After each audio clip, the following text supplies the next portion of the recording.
Breaking news NTR కుటుంబ సభ్యులందరూ ఎన్టీఆర్ ఘాట్ కి చేరుకుని పుష్పగుచ్చాలుంచి నివాళులర్పిస్తున్న దృశ్యాలు మనం చూస్తున్నాం. టీడీపీ వ్యవస్థాపకులు నందమూరి తారక రామారావు జయంతి సందర్భంగా ఆయన మనవడు నటుడు జూనియర్ ఎన్టీఆర్ ముందుగా అక్కడ ఘనంగా నివాళులర్పించారు.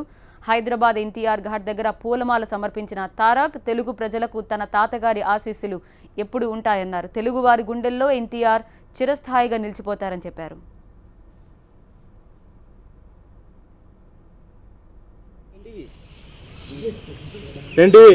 బ్యాక్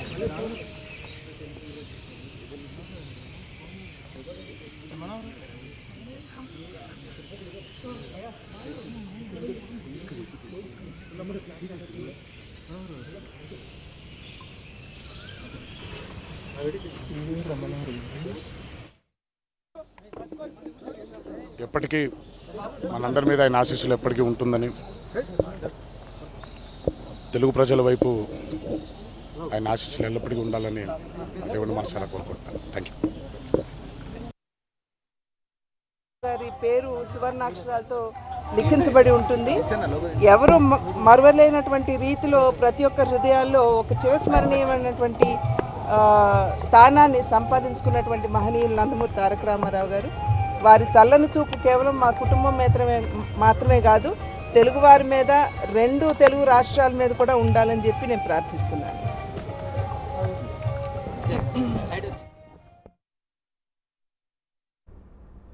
ఇక ఎన్టీఆర్ జయంతి సందర్భంగా ఆయన కొడుకు హరికృష్ణ ఘనంగా నివాళులర్పించారు. ఎన్టీఆర్ ఘాట్కి చేరుకున్న ఆయన సమాధి దగ్గర పుష్పగుచ్చాలు పెట్టి ఎన్టీఆర్ సేవల్ని కొనియాడారు.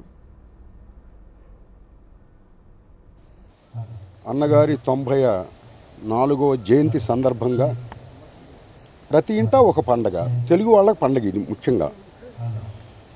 ఆ మహానుభావుడు ధైర్యానికి కానివ్వండి, సాహసానికి కానివ్వండి, తెలుగువారి ఆత్మ గౌరవానికి కానివ్వండి ప్రతీక అంటే స్వర్గీయ అన్న నందమూరి తారక రామారావు గారు.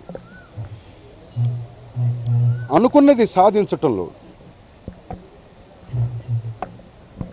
దిట్ట ఆయన. ముఖ్యంగా పేద బడుగు బలహీన వర్గాల వారికి అన్యాయం జరుగుతోంది, అందున తెలుగువాడి ఆత్మ గౌరవం దెబ్బతిన్నది. ఢిల్లీ నడి వీధిలో తాకట్టు పెట్టినప్పుడు నానాడు చెప్పారు, తెలుగువాడి ఆత్మ గౌరవానికై తెలుగుదేశం పార్టీ స్థాపి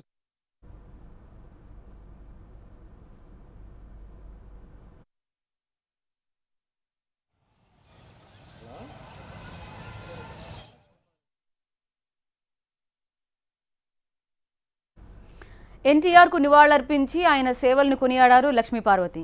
పేద బడుగు బలహీన వర్గాల కోసం ఎన్టీఆర్ టీడీపీని స్థాపించారన్నారు.